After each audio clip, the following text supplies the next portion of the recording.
आत्मोन्नती विश्वशांती अखिल भारतीय स्वानंद सद्गुरू सेवा भजन प्रेमी मंडळ या मंडळातर्फे श्रावण मासानिमित्त आणि श्री नाथ भागवत या ग्रंथाचं मासिक पारायण केलं गेलं आणि आज या ग्रंथाची समारोप किंवा सांगतेचा कार्यक्रम आहे.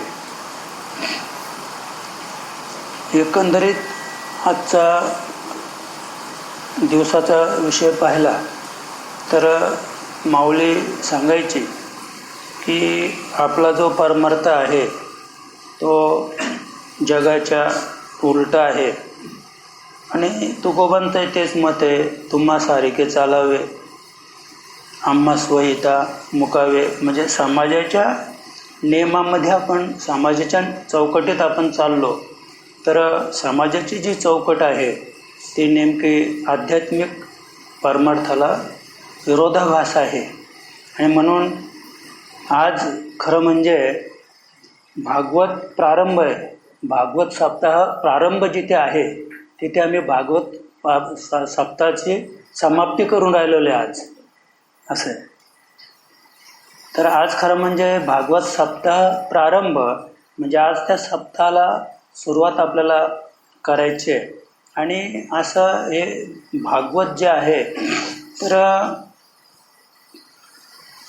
नाथ महाराजांनी 15व्या शतकामध्ये आणि थोडक्यात सांगायचं झालं तर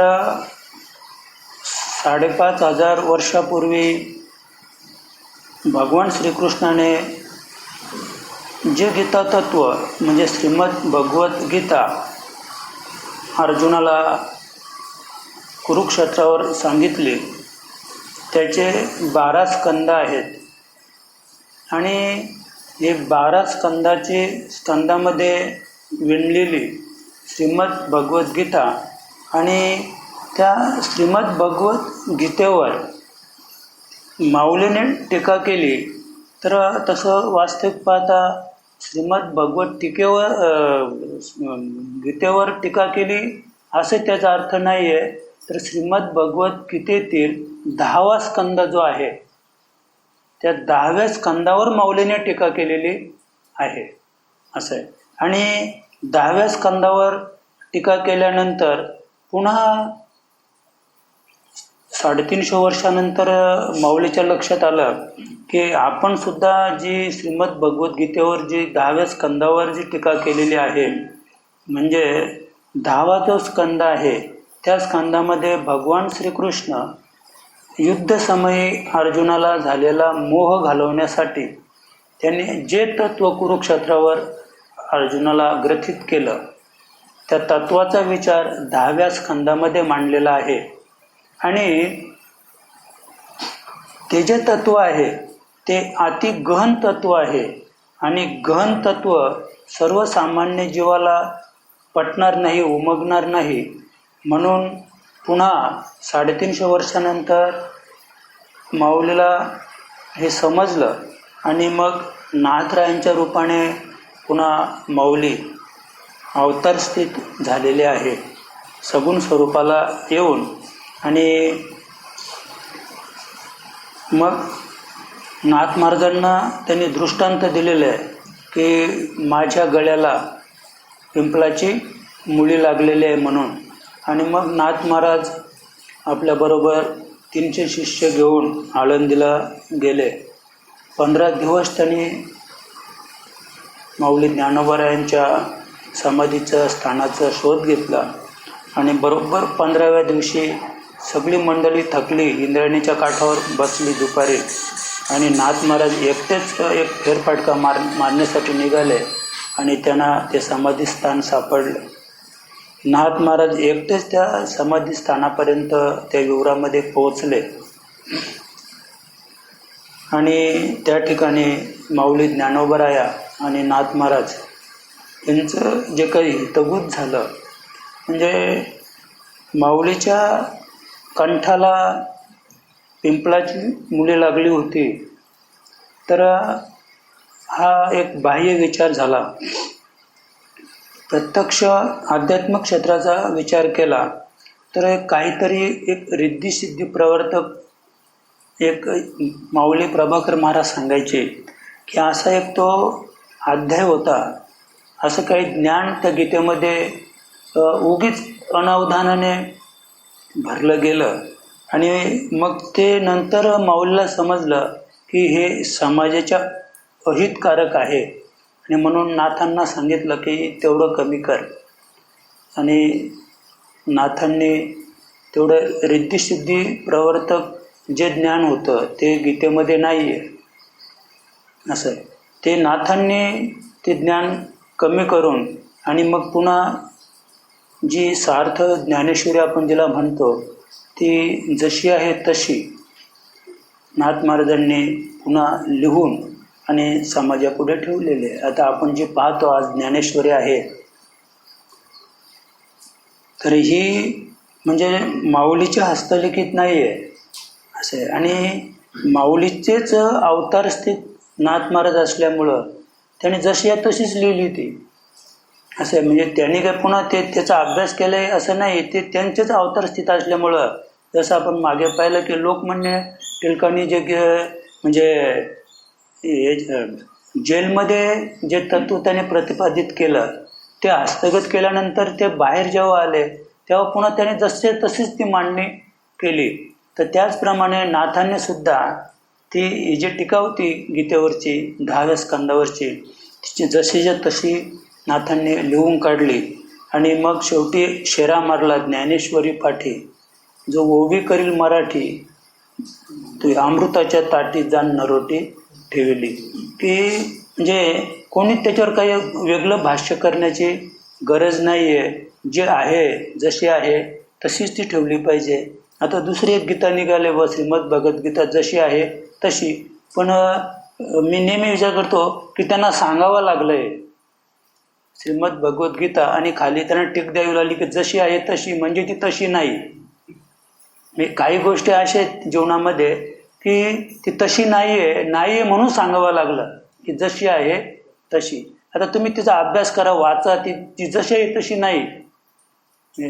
जशी म्हणजे जे साधकाच्या ज्या भावना आहेत तर भक्तांच्या ज्या भावना आहेत त्या तिथं म्हणजे एकदम. आता काल ते अंधश्रद्धेचा भस्मासूर म्हणून ते नामधारक वामनराव पैचं पुस्तक वाचलं, तर मला इतकं ते पुस्तक वाचताना वाईट वाटलं की हा वामनराव पै आहे तरी कसा. म्हणजे एक प्रकारे मला वाटतं ती किती फार मोठी व्यक्ती होऊन गेली, पण मूर्खातच त्याची गणना करावी लागेल अंधश्रद्धेचा भस्मासूर वाचल्यानंतर. की म्हणे हे नाम पण भ्रम आहे, हे पण चुकीचं आहे, गुरुवर श्रद्धा ठेवता हे पण चुकीचं आहे. म्हणजे त्याचे जे वाचलं तर पुन्हा म्हणजे माळेमध्ये ती शक्ती आहे हे पण सगळं चुकीचं आहे. म्हणजे त्याने सगळा भ्रमच भ्रम सांगितला.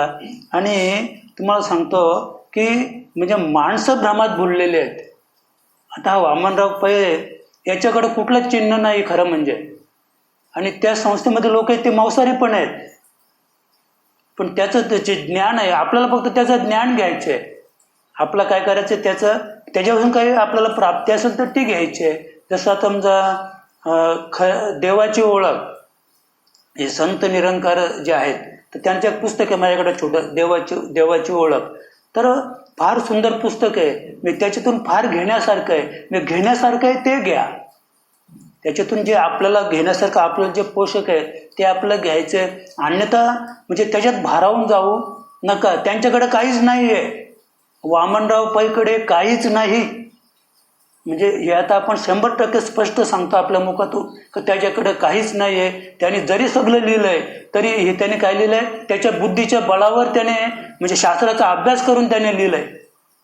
त्याच्याकडे जर ते ज्ञान असतं तर त्याचे जे शिष्य आहेत ते मांसाहारी नसतेच. त्यांच्या शिष्याच्या गळ्यात तुळशीची माळा नाही, काय नाही. बरं, इकडे शास्त्र काय सांगतंय, तुळशी माल घाला, गोपीचंदन टिला.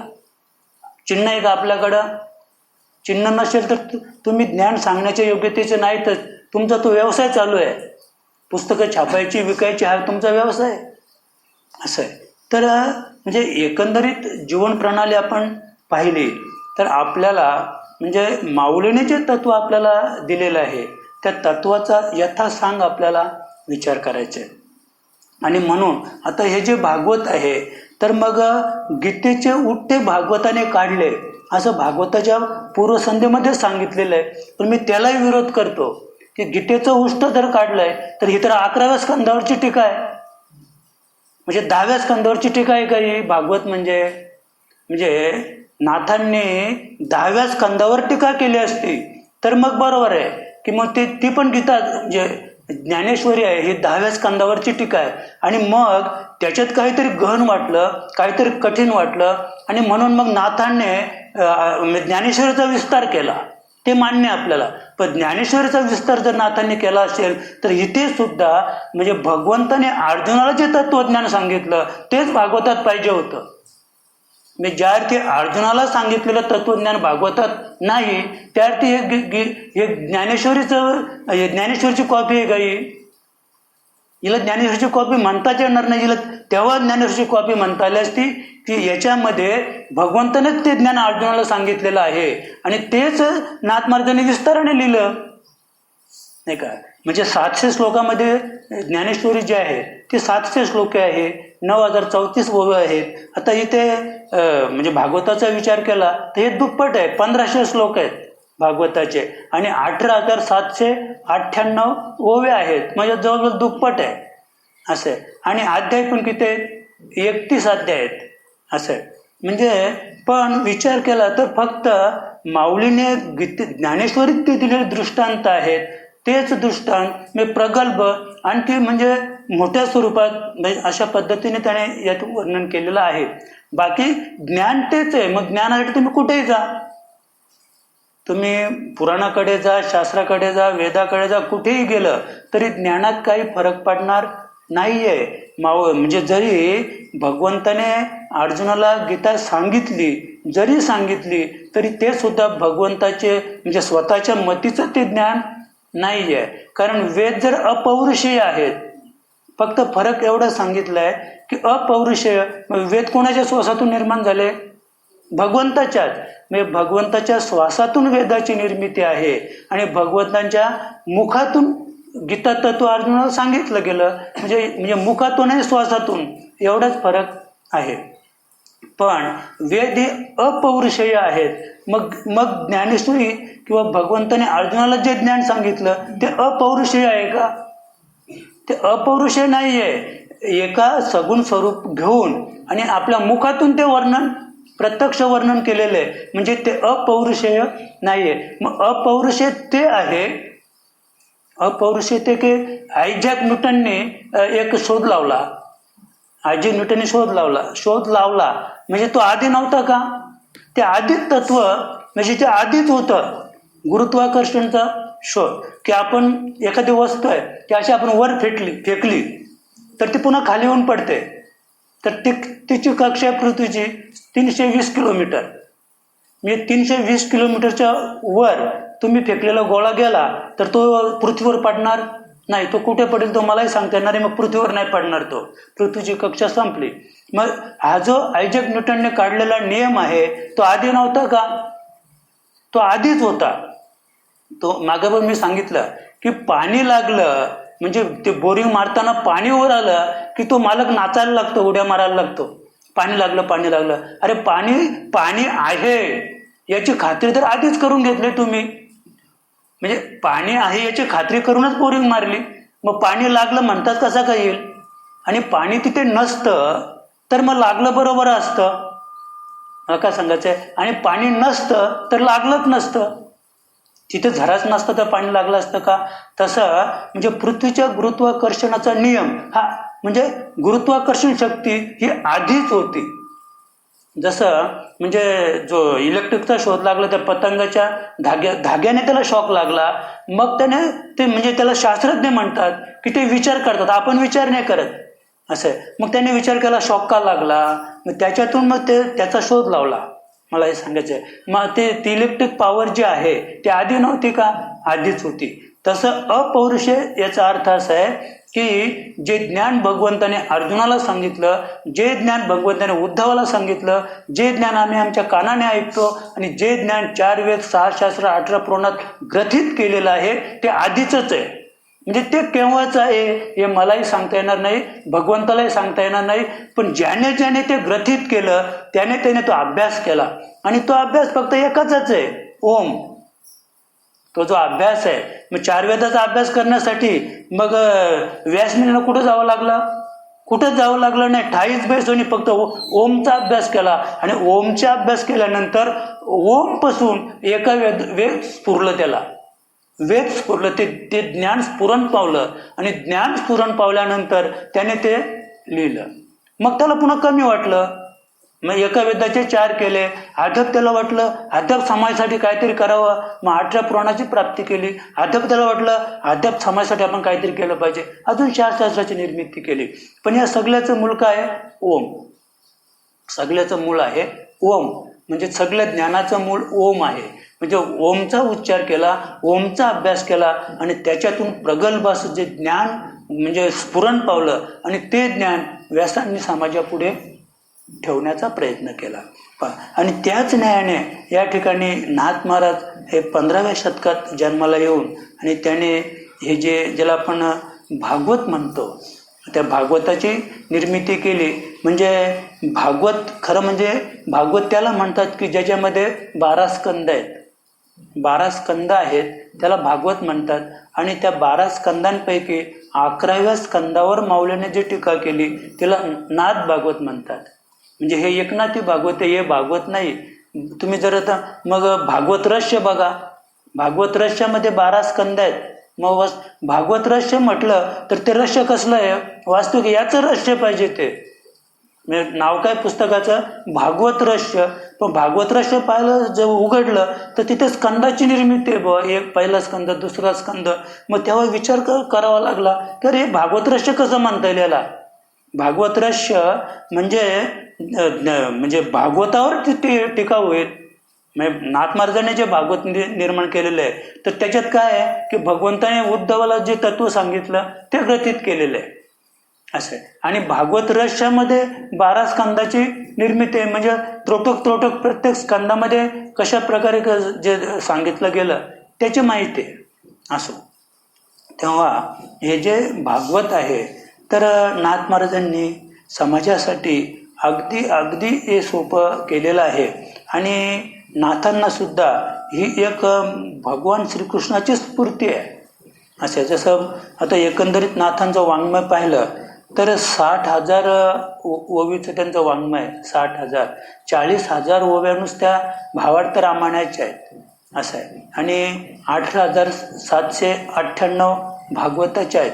आणि मग बाकीचे रुक्मिणी स्वयंवर, आनंद लहरी, अद्याप म्हणजे असे आत्माराम, असे बरेच त्यांचे छोटे छोटे ग्रंथ आहेत. तर एकूण 60,000 ओवी प्रबंध नाथांच्या नावावर आहे.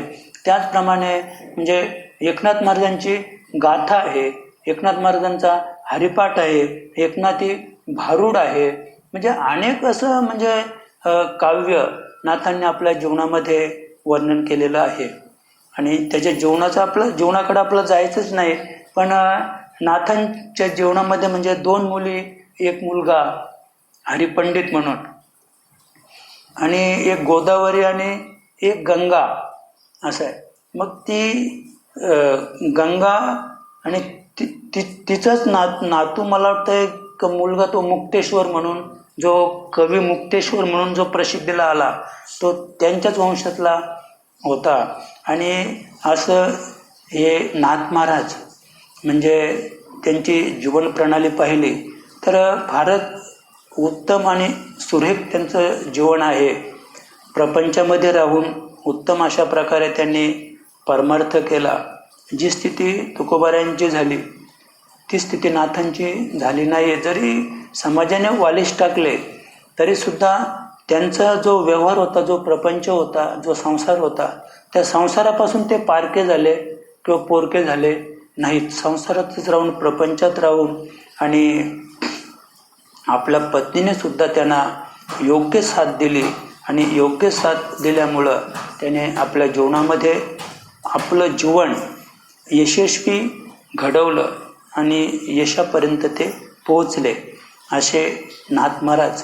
आणि त्यांनी श्री एकनाथी भागवत या भागवतामध्ये जे अनेक वेचे आहेत की दत्त महाराजांनी 24 गुरु केले असं आहे. मग 24 गुरु कसे कसे केले तर त्याच्यातच सांगितलं की जो जो जयाचा घेतला गुण तो तो मी गुरु केला जाण, गुरुशी आले अपारपण जग संपूर्ण गुरु दिशे असं आहे. म्हणजे हे जे तत्व आहे, नाथांची जी प्रणाली आहे की या विश्वामध्ये त्यांनी जेव्हा म्हणजे विश्वाकडं पाहिलं तर जे जे दिशे भूत ते ते मानिजे भगवंत हा भक्तियोग निश्चित जाण पार्था. जे तत्व गीतेमध्ये भगवंताने अर्जुनाला सांगितलं तेच तत्व आपल्या व्यवहारामध्ये तंतोतंत नाथ महाराजांनी उतरवलं, तंतोतंत उतरवलं. असे खरोखर त्याने विश्वामध्ये भगवंतच पाहिला, जन तोची जनार्दन या तत्वाने नाथ महाराज चालले. आणि एवढं 18,798 ओवी प्रबंध तुम्हाला पुढे ठेवून आणि हे जगावरचं अज्ञान स्वरूप ओझं त्यांनी कमी केलेलं आहे. तेव्हा आपण आज त्या नाथ भागवत सार्थ एकनाथी भागवत या ग्रंथाचा समारोप करून राहिलेलो आहोत. त्यानिमित्त आपण सर्व मंडळी आत्मोन्नती विश्वशांती अखिल भारतीय स्वानंद सद्गुरू सेवा भजन मंडळ सरलांबे या मंडळातर्फे हे कार्य या ठिकाणी अधिष्ठानावर अव्याहृत चालू आहे आणि असंच चालत राहो. तेव्हा आता आपण आपल्या मूळ कार्याला सुरुवात करूया. अविमुक्त महास्मशान वाराणसी आनंदवन ही सगळी नामे एका काशी क्षेत्राचीच आहेत. त्याचेही लक्षण सांगतो ते ऐका. म्हणजे पूर्वी काशी क्षेत्राला अविमुक्त महास्मशान वाराणसी आनंदवन म्हणजे ही 4 नावं जी आहेत तर ती काशी क्षेत्रालाच नावं दिलेली आहेत. आणि ती का दिली तर जे काशी नावाचं जे क्षेत्र आहे म्हणजे आपण जर शास्त्राकडे वळलो तर म्हणजे जे नवखंड पृथ्वी आहे तर त्याच्यामध्ये काशी नाही, नवखंड पृथ्वीत काशी नाही आहे, तो 10वा खंड आहे. आणि जेव्हा विश्वामित्राने राजा हरिश्चंद्राकडून संपूर्ण पृथ्वी दान घेतली, संपूर्ण पृथ्वी दान घेतली आणि सगळं दान घेतल्यानंतर मग राजा हरिश्चंद्र कुठे जाऊन राहिला? काशीमध्ये. म्हणजे काशी हा 10वा खंड होता, नवखंड पृथ्वीमध्ये काशी मोडत नव्हते आणि म्हणून त्याला काशीत जाऊन भीक मागावी लागली, काशीत जाऊन डोंबा घरी काम करावं लागलं. काशी क्षेत्रामध्ये त्याच्या पत्नीला तिथे जाऊन काम करावं लागलं. तर त्याचं हे कारण आहे की या पृथ्वीवर ते उभे राहिले नाहीत राजा हरिश्चंद्र. तर म्हणजे थोडक्यात की 10वा खंड ही काशी आहे, म्हणजे ती 9 खंडामध्ये मोडत नाही. म्हणजे अशी जी काशी आहे त्या काशीची या ठिकाणी कार्यपरत्व कर्मपरत्वे आणि त्यांची म्हणजे जे काशीची म्हणजे तीर्थ प्रणाली आहे त्याप्रमाणे त्याला इथं 4 नावं शास्त्रात दिलेली आहेत. आणि त्याचं कारण सुद्धा पुढे ते सांगून राहिलेले आहेत. पहा, तेथे आत्यंतिक मुक्ती मिळते, सर्वांना एकसारखीच गती मिळते, जीवाला पुनर्जन्म घ्यावा लागत नाही, हे क्षेत्र शंकर कधी सोडून जात नाही, म्हणूनही अविमुक्त म्हणून तिला अविमुक्त म्हणतात. म्हणजे पहिलं त्या सांगितलं की काशीला अविमुक्त का म्हणतात तर तिथे आपल्याला मृत्यू आला तर लगेच आपल्याला मुक्तीच मिळते. आता अध्याप आपण त्याचा एक आध्यात्मिक किंवा जर थोडंसं जर योग्य संकलन केलं तर काही ज्या गोष्टी आहेत तर संतांनी अतिशयोक्ती केलेली आहे. आता ही जे इथे आहे ही अतिशयोक्ती आहे की काशीत मेला की मुक्ती मिळते. काशीत मेल्यानंतर जर मुक्ती मिळली असती तर मग सगळीच लोक काशीला जाऊन राहिले असती. अतिशय काशीमध्ये दाटी केली असती लोकांनी, इथे कशाला करत बसताय? मग तिथे भीक मागून मेलेलं बरं काशीला जाऊन. फक्त पोटापुरतं मागायचं खायचं. म्हणजे मला वाटतं एक दिवस भीक मागली बरं असेही लोक आहेत, भीक पण मागायची गरज नाही, असे काही लोक आहेत की इथून 1 वर्षभराचं घेऊन जायचं, पुन्हा वर्षातून एकदा घरी यायचं, पुन्हा मरेपर्यंत पुन्हा न्यायचं. इथे काय कमी आहे? समजा लेकरं बाळा आपली समजा भरपूर कमवतात, इथून समजा 1,00,000 रुपये नेले तर तिथं उत्तम जगू शकतो तो, फक्त मरेपर्यंत जगायचे, पैसे संपले. बरं आता तर काळही बदलला, आता ते वेगवेगळ्या सुविधा उपलब्ध झाल्यात, घरी पण यायची गरज नाही. तो जिथे पोराला तिकडून फोन केला की माझ्या खात्यावर 1,00,000 रुपये टाक, इथून पोराने 1,00,000 टाकले तो तिथे काशीलाच काढून खाईल थोडक्यात. म्हणजे आता सध्या मग हे जे मग संतांनी हे लिहिलं आहे हे खोटं आहे का? हे खोटं नाही आहे. तर समाज इकडे वळावं म्हणजे समाजाला हे दाखवलेलं एक काय आहे माहिती आहे का? आमिष आहे. संतांनी समाजाला अज्ञान जडबद्ध जीवानं दाखवलेलं हे आमिष आहे की तुम्ही काशीत मेला तर मुक्त व्हाल, तुम्ही काशीमध्ये तुम्हाला मृत्यू आला तर तुम्हाला सद्गती मिळेल, जीवाला पुनर्जन्म घ्यावा लागत नाही, मी पुन्हा जन्म येणार नाही काशीमध्ये. आणि मला वाटतं काशीमध्ये मरतात तर त्यांना तर माणसाचा पण जन्म कधी येणार नाही पुन्हा. तिथली जी तुम्ही जर पंढरपूरला गेले असं आहे तर मागे मी गेलो होतो तर जी माळा व्यक्ती तिलाच विचारला की बाई म्हणजे तुला इतकं माळेचं महत्त्व कळलं सुद्धा तुझ्याच गळ्यात माळ नाही. म्हणजे ज्यांचा धंदा आहे माळेचा, ज्यांनी बिल्डिंग उभ्या केल्या, तुळशीच्या माळा विकून बिल्डिंग उभ्या केल्या, त्यांच्या घरात एकाच्याही गळ्यात माळ नाही, तुळशीची माळ कोणाच्याच गळ्यात नाही आहे. पण तेच सांगतात बघ, तुळशी माळ घाला गोपीचंदन टिला. किंवा आता धरणा आता आपल्या बाईच्या काही बाईंच्या म्हणजे कोपरापर्यंत बांगड्या आहेत, म्हणजे 1,000-500 रुपयाच्या बांगड्या ती बाई भरते. आपण ते लग्नाचा चुडा आपण पाहतो तर त्या लाल बांगड्या एवढ्या महाग असतात असं आहे. पण ज्या बांगड्या विकतात त्यांच्या हातात बांगडी नाही आहे. जी कुंकू विकते तिच्या कपाळाला कुंकू नाही. हा व्यवसाय मुसलमान समाजाचाच आहे. बांगड्या विकणं आणि कुंकू विकणं हा त्या समाजाचा आहे. पण त्यांना त्यातलं काही कळलं आहे का? त्यांना जरी कळलं नाही पण ते जे करतात ते पोटासाठी, थोडक्यात सांगायचं तर या ठिकाणी पहा, त्या ठिकाणी मरण आल्यावर प्राण्याला पुन्हा स्मशानात जावे लागत नाही. पहा, शंकर त्याला अंतसमयी ब्रह्मज्ञान देतो म्हणून त्याला महास्मशान म्हणतात. म्हणजे आपण काशीमध्ये मेलो की मग स्मशानात जावं लागत पुन्हा काय सांगितलंय? एकदा जावंच लागेल. आता हा देह आपण धारण केलाय तर या देहाला एकदा स्मशानात जावंच लागेल. पण या ठिकाणी आत्माला सांगतात की पुन्हा जावं लागणार नाही, म्हणजे पुन्हा जन्मच येणार नाही. जन्म आला नाही म्हणजे पुन्हा स्मशान नाहीच. म्हणून स्मशान कोणासाठी आहे? फक्त मनुष्य देहासाठी स्मशान आहे. बाकी इतर योनीमध्ये कोणी कुठे मेला तरी त्यांच्यासाठी स्मशानाची नियुक्ती त्याच्यासाठी नाही आहे. ही व्यवस्था फक्त माणसासाठी आहे. आणि म्हणून नाथ महाराज सांगतात की पुन्हा स्मशानात जावं लागणार नाही, म्हणून ते काय आहे? महास्मशान.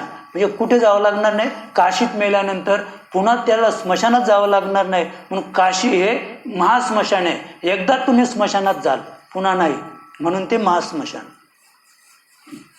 वरुणा आणि अशी ज्या 2 नद्यांच्या सीमेच्या आत ही पंचक्रोशी आहे, तेथे पातकांचा प्रवेश होत नाही म्हणून तिला वाराणसी म्हणतात. म्हणजे वरुणा आणि अशी या 2 नद्या आहेत आणि त्यांच्या मध्यभागी काशी आहे आणि म्हणून तिला म्हणतात वाराणसी असं.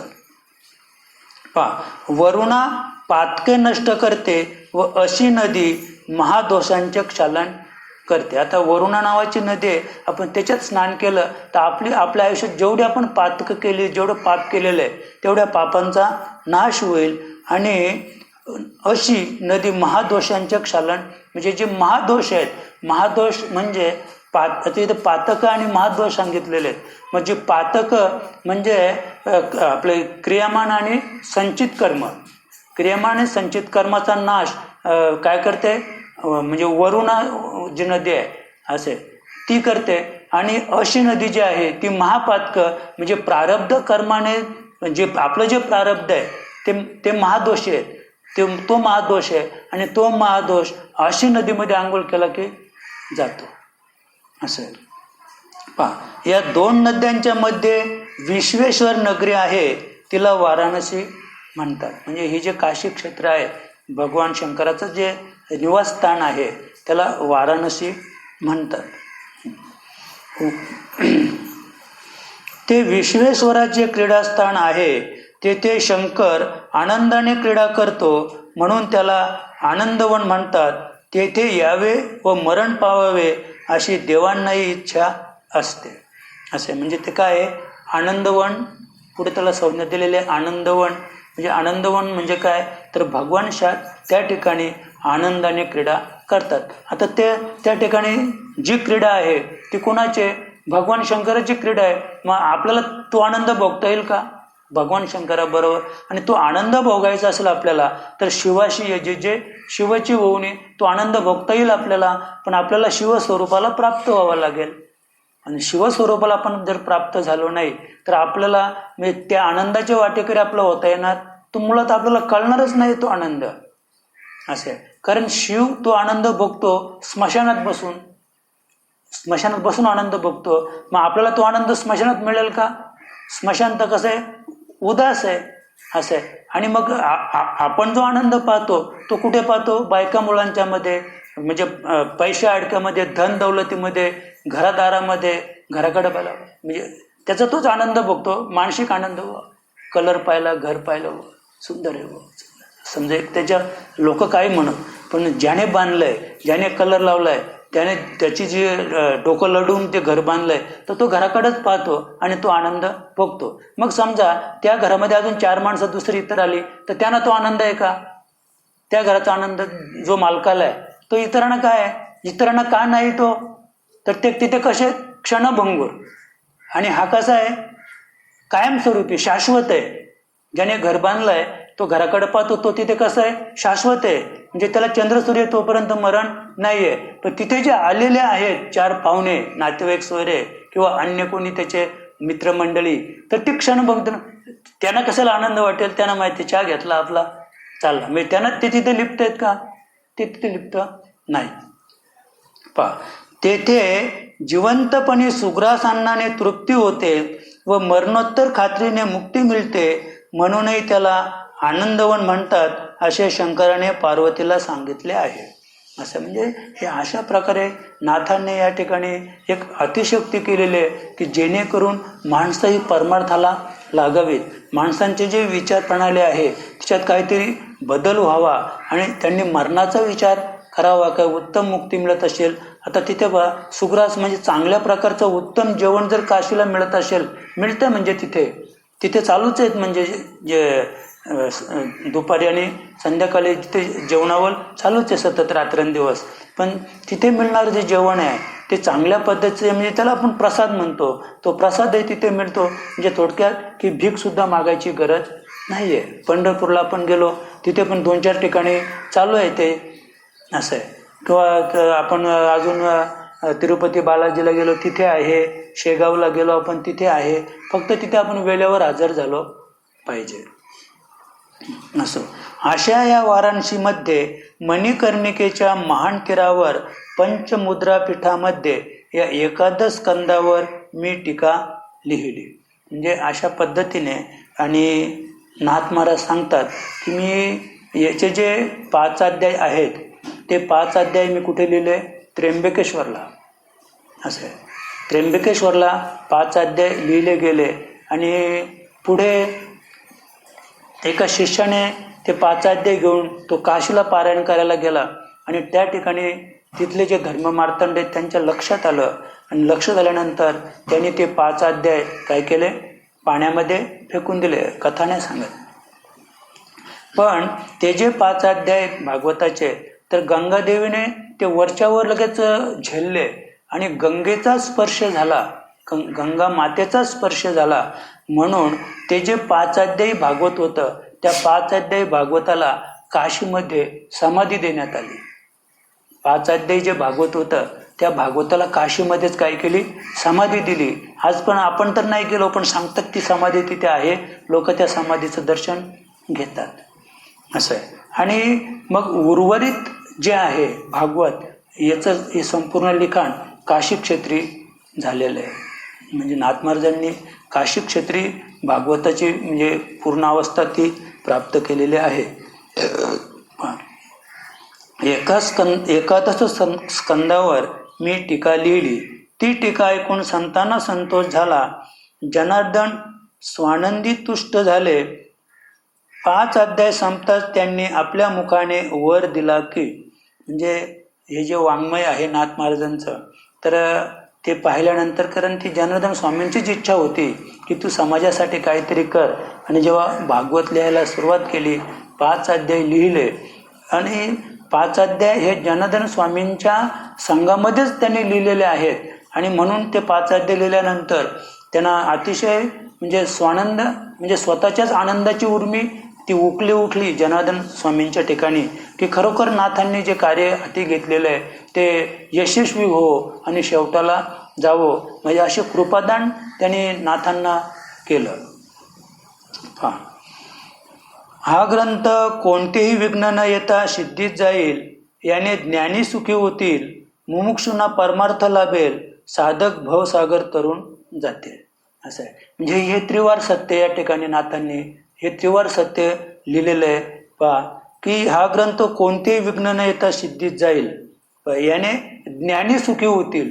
कोण सुखी होतील? अज्ञानी नाही. पहा म्हणजे आता हे हे हे आपल्याला समाजाला कळणार पण नाही त्यांनी काय नेमकी काय टीक मारली ती. याने ज्ञानी सुखी होतील. म्हणजे जो ज्ञानी आहे, ज्याला तत्वज्ञान कळलेलं आहे, ज्याला एकाची ओळख झालेली आहे, तोच फक्त सुखी होईल. मुमुक्षूंना परमार्थ लाभेल. जो मुमुक्षू आहे, मी नेहमी सांगतो की ऐकण्यामध्ये आपल्याला जर उद्वेग निर्माण झाला तर आपण समजायचं की आपण मुमुक्षू नाहीत. तुम्हाला जर ऐकण्यात झोप येत असेल, ऐकण्यात झोप यायला लागली तर आपलं आपण संकलन करायचं, म्हणजे कुणाला दोष द्यायचा नाही. आपल्याला जर भागवत ऐकताना, ज्ञानेश्वरी ऐकताना जर झोप यायला लागली तर आपण समजायचं की अद्याप काहीतरी मागच्या जन्माचं पाप आपलं शिल्लक आहे. आणि म्हणून आपल्याला मुमुक्षुता निर्माण नाही होत. मुमुक्षुता याचा अर्थ असा की रात्रभर जरी तुम्ही ऐकायला बसले तरी झोप येता कामा नये, असे त्याला मुमुक्षुता म्हणतात. मुमुक्षुता याचा अर्थ असा आहे, पुढे काय, पुढे काय, पुढे काय, म्हणजे अशी एक मनाला त्या ठिकाणी अशी एक विवंचना लागली पाहिजे, अजून ऐकावं, अजून ऐकावं.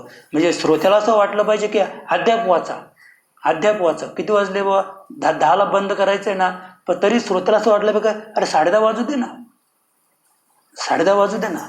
पण श्रोत्याला असं वाटतं की 9:45ला बंद करतील तर बरं होईल. टाइम किती 9 ते 10, पण जर 9:45ला बंद करलं तर मग आनंदच आनंद आहे. 15 मिनिटं आधीच बंद झाला. असं आहे.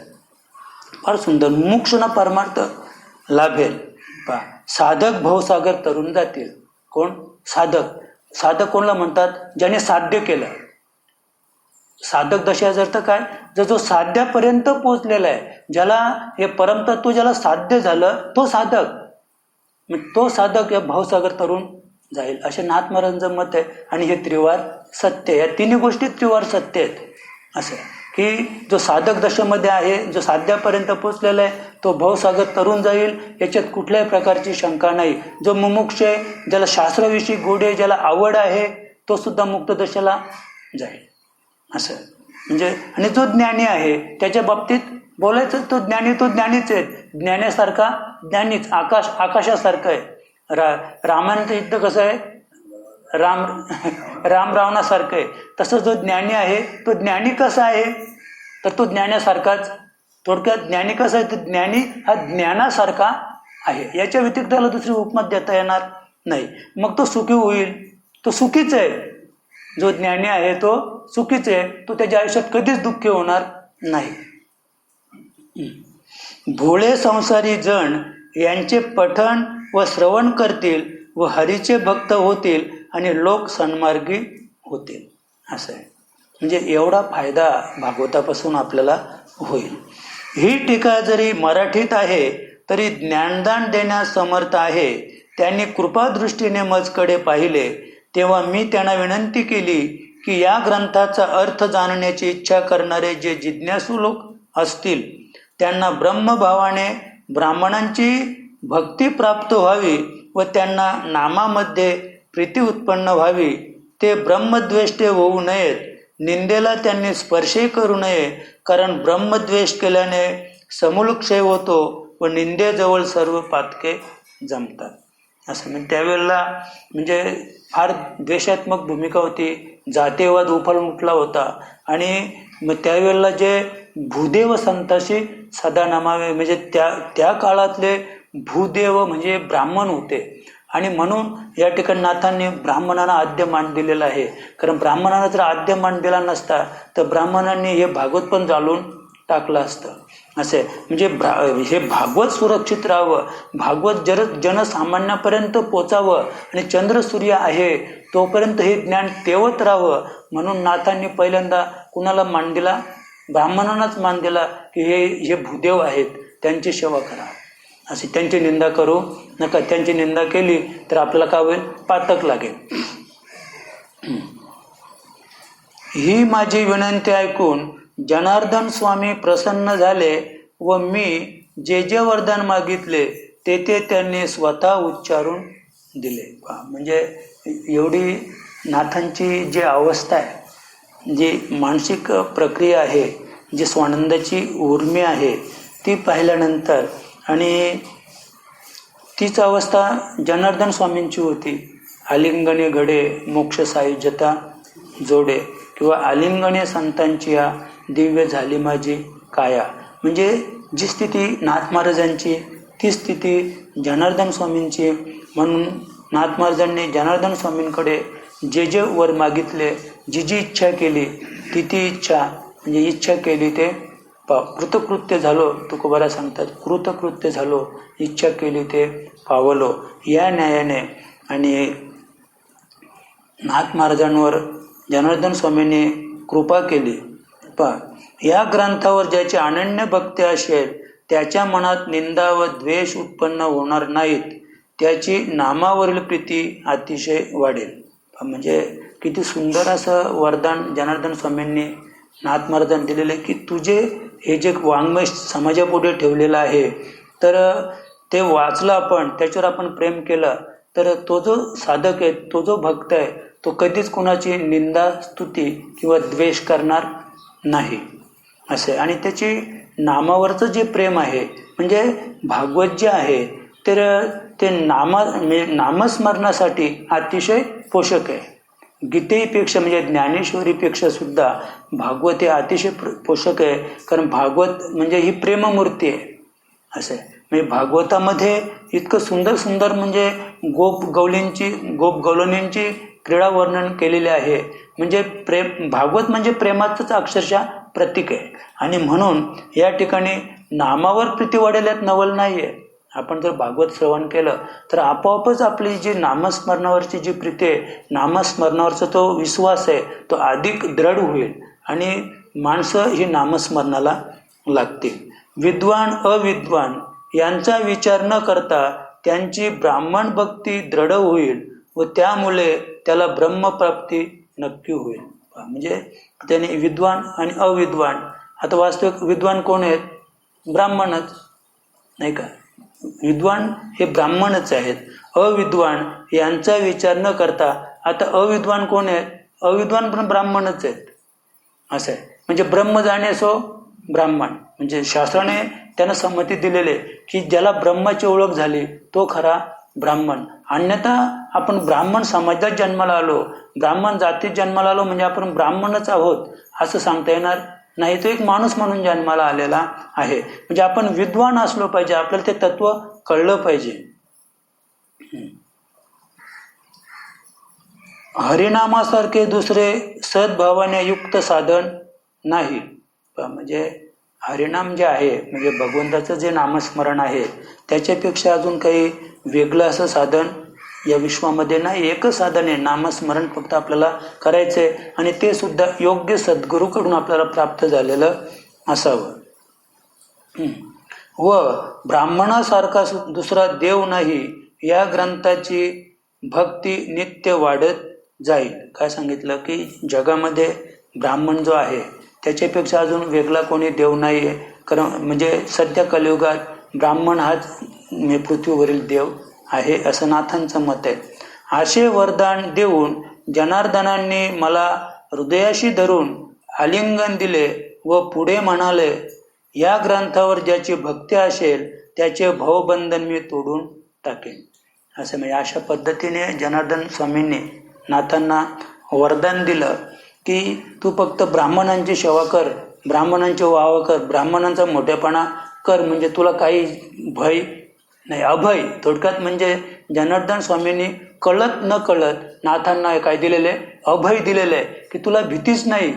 मग भीती कोणापासून आहे? फक्त ब्राह्मणांपासून भीती आहे. त्यांना तू देव मान, त्यांची निंदा करू नको, त्यांची स्तुती करू नको. मग हेच दिवस म्हणजे तुकोबांवर का नाही आले? तर तुकोबाने ठोक सांगितला नाही का, वेद आम्हावरी रुसला, आम्ही धरले त्याच्या बाला. मग त्याचा बा कोण आहे? वेदांचा बा कोण आहे? ब्राह्मण. असं आहे. म्हणजे अशी प्रखर भाषा तुकोबारायाने वापरली आणि म्हणून ब्राह्मणाने मुस्लिम समाज हाताशी धरून आणि त्यांना पकडून आणले तुकोबारायांना आणि मुस्लिमांच्या पंक्तीला त्यांना बसवले आणि त्या ठिकाणी गायीची चरबी लावलेली होती. म्हणजे हिंदू धर्म भ्रष्ट करण्यासाठी तुकोबांना आणून बसवले. असं आहे. कशामुळं? तर आम्ही धरले त्याच्या बाला. म्हणजे त्यावेळेला जो संघर्ष झाला, हिंदू मुस्लिम संघर्ष झाला, याला कारण ब्राह्मण आहे. म्हणजे ब्राह्मण हे एकदम म्हणजे अल्पसंख्याक होते आणि अल्पसंख्याक असल्यामुळं त्याने काय केलं, मुस्लिमांना बाजू दिली, त्यांना आधार दिला आणि ते छुपे राहिले. असे मुख में राम और बगल में छुरी, म्हणजे ते बाजूला राहिले, मुस्लिमांना पुढे केले. तुकोबारायांना तिथे पंक्तीला नेऊन बसवले आणि तुकोबांनी जाणलं की आता आपण जर या पंक्तीमध्ये आपण जर विरोध केला तर आपला म्हणजे तुकोबांना हे जाणवलं की आपला खून सुद्धा होण्याची शक्यता आहे. आणि म्हणून ते चटकन उठले आणि बाजूला ती लहान लहान बरीच पिलावल होती, म्हणजे डुकराची पिलावल. ते घुसेवढे पिलू पकडलं काकेत, तर ते लागलं बोंबलाला. बरं, डुकराचं पिलू बोंबलाला लागलं ना तर ते सामान्य आक्रोश नाही करीत पकडल्यावर लहान पिल्लू. त्याने असा आक्रोश केला त्या डुकराच्या पिल्लाने की सगळा समाज धावत आला आणि तुकोबांना गायीची चरबीचं अन्न सेवन करायला लावायचंय हे तो समाज विसरून गेला आणि त्या डुकराच्या पिल्ल्यासहित त्याला पार ते 1 किलोमीटर हाकलून, तर याला इथे कुठे थांबूच नका, याला इथे पुन्हा आपल्या म्हणजे पंक्तीचा विध्वंस न होईल, आपल्या कार्याचा विध्वंस न होईल, काही परिणाम न होईल, अशा पद्धतीने त्याला 1 किलोमीटर नेऊन सोडला तिकडे तुकोबारायानं. मला हे सांगायचं आहे की एवढी तुकोबांवर पाळी का आली? तर त्याने प्रखर वाक्य वापरलं. कारण वेदांताचं जे सार आहे ते तुकोबारायाने समाजापुढं मांडलं. असं आहे. वेदांत मत जे आहे, वेदमत नाही तुकोबाने मांडलं, वेदांत मत मांडलं. आणि वेदांत मत मांडल्यामुळं जो ब्राह्मण समाज आहे तो अगदी सर्व शक्तीनिशी तुकोबारायांच्या विरोधात उभा राहिला. असं आहे. आणि म्हणून नाथांच्या बाबतीत त्यांना तसं आपलं सद्गुरूचंच वरदान होतं की बाबा हे भूदेव आहेत, त्यांची टीका करू नको, त्यांच्या विरोधात जाऊ नको. तुला जर पोषकता पाहिजे असेल, तू केलेल्या वाङ्मयाला जर अभय पाहिजे असेल तर, कारण त्यांना अनुभव आधीच होता, तर 5 अध्याय आधीच तिकडे नेऊन बुडवलेच होते थोडक्यात. असं चला पुढे. या ग्रंथाचे जेथे व्याख्यान होईल, कथा कीर्तन होईल, तेथेही असेच लक्ष द्यावे अशी ही दिनाची प्रार्थना आहे. ही प्रार्थना ऐकून श्रोत्यांना आनंद झाला. ते म्हणाले, ही कथा आमचा प्राणच आहे, जेथे याचे निरूपण होईल तेथे आम्ही असूच. असे म्हणजे हे पण अजून सांगितलं की बुवा ज्या ज्या ठिकाणी भागवताची कथा चालेल तर त्या ठिकाणी श्रोते मंडळीने हजर राहावं. पण तिथं श्रोते मंडळी हजर होते, त्याने सांगितलं की बुवा जिथे जिथे भागवत कथा चालेल तिथे तिथे आम्ही जातीने हजर राहून ती कथा श्रवण करू. माणुसकीचे जे काशी, महामुक्तीचे जे काशी क्षेत्र, तेथे विक्रम शकाच्या वृषनाम संवत्सरात शके 1630 मध्ये जनार्दन कृपेने एकनाथाने ही टीका लिहिली. असं आहे. अत्यंत शुभ अशा कार्तिक महिन्यात पौर्णिमेत सोमवारी शिवयोगावर ही एकादश स्कंदावरील टीका समाप्त झाली. आता स्वदेशाचा शक व संवत्सर ऐका. दंडक अरण्य श्री रामक्षेत्र, गोदावरीच्या तीरावरील पैठणगाव, तेथील उच्चार ऐका. शालिवान शक 1495 श्रीमुख नाम संवत्सर या वर्षी ही अपूर्व टीका लिहिली. याप्रमाणे श्री जनार्दन कृपेने एकनाथाने एकादश स्कंदावरील टीका रचली.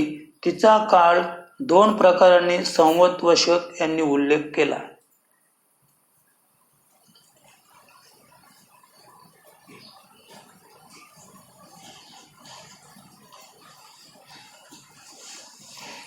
1500 श्लोक व 31 अध्याय यात श्रीकृष्णाने आत्मज्ञानाचे व भक्तीचे रहस्य सांगितले. असा हा 11वा स्कंद ऐक्यपूर्ण आहे, त्यात दुजेपणा नाही. 11 म्हणजे 1 आणि 1, तेथे 2 हा अंकच नाही. 11 इंद्रियांतील अलौकिक सुख यात एक झाले. एकनाथाने केलेली ही टीका एकाच ब्रह्मरसाने भरलेली आहे. ती जनार्दन कृपेने साधकांना एकपणाने आत्मसुख देईल. हा 11 स्कंद म्हणजे ज्ञानरूप चिद्रत्न आहे.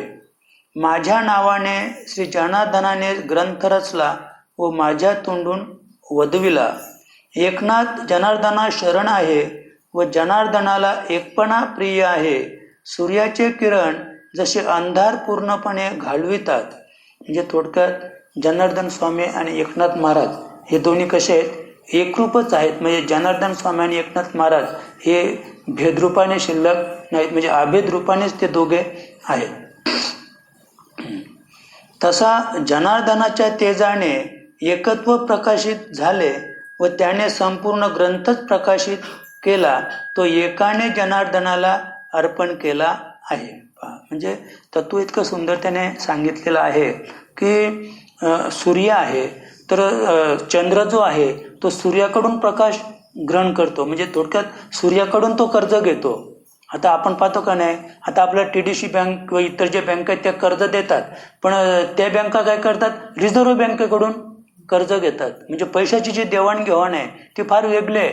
म्हणजे संपूर्ण जो बँकेमध्ये जो पैसा आहे तो तुमच्या आमच्या ठेवीच आहेत असा नाही, तर रिझर्व्ह बँकेकडून जे म्हणजे कोट्यावधी हजार रुपये म्हणजे असं म्हणजे हजारो कोट्या रुपये ते कर्ज घेतात आणि मग तो समाजाला इकडे वितरित करतात.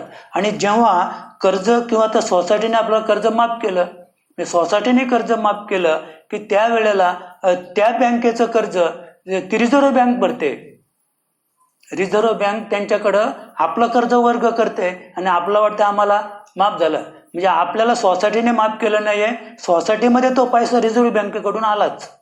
किंवा त्याचं जे खातं TDC बँकेत खातं आहे तर TDC बँकेत ते जेवढं कर्जाची रक्कम आहे तेवढी रक्कम रिझर्व्ह बँकेने TDC बँकेत भरणा केलेली आहे. तेव्हा मग ते आपल्याला कळवतात की तुमचं कर्ज माफ झालं, किंवा जेव्हा ती रक्कम तिथे आली तोपर्यंत माफ होत नाही.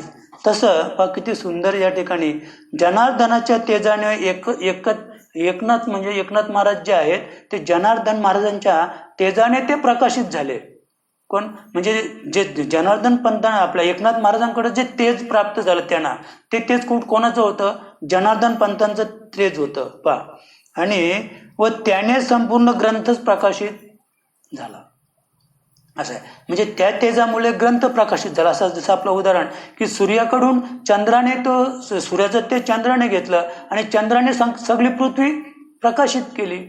बरं, त्याच्यात जितका फरक सांगितलाय की सूर्याचा प्रकाश कसा आहे, दाहक आहे, प्रखर आहे, तेजोमय. मग त्याच्याकडून तेच चंद्राने ग्रहण केलं म्हणजे ते त्याच्यात सामावलं गेलं. तेच प्रखरता होती, तीच दाहकता होती. जेव्हा चंद्राने प्राप्त केली ती दाहकता त्याने प्राप्त केली आणि समाजाला मात्र काय केली, शांतता म्हणजे अमृताचा वर्षाव केला चंद्राने. वास्तविक ते स्वतःचं होतं का, ते स्वतःचं नव्हतंच तरी सुद्धा. जसं स्वर्गातून गंगा आली पण गंगा स्वर्गातून पृथ्वीवर आल्यानंतर हे समाजाला कळलं की ही गंगा आता पृथ्वीवर मातीच ठेवणार नाही, सगळी मातीच वाहून जाईल, म्हणजे संपूर्ण पृथ्वी जलमय होईल. हे जेव्हा भगवान शंकरला कळलं तेव्हा त्याने ते काय केलं, ती आपल्या जटेमध्ये ग्रथित केली.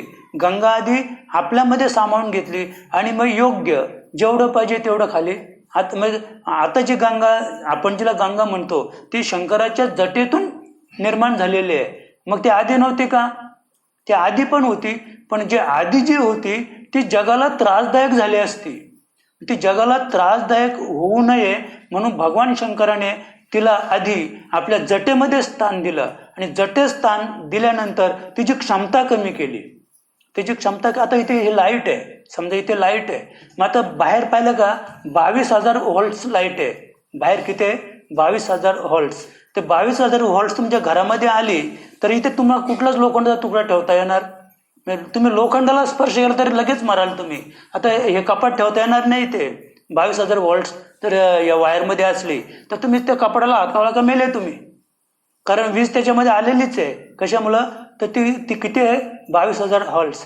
मग ती त्याने बाहेरच ठेवली, ती गावाच्या बाहेरच आणून त्याने ठेवली आणि तिथून गावामध्ये 450 फक्त आणली आणि गावात 450 आणून पुन्हा तिला अजून नियंत्रित केली. जेव्हा ती 450 व्होल्ट्स पॉवर तुमच्या मीटरमध्ये सोडली आणि मीटरमधून 250 वितरित केली. आता आपल्याकडे इथे जी पॉवर लाईट पेटलेली आहे तिची क्षमता किती आहे 250.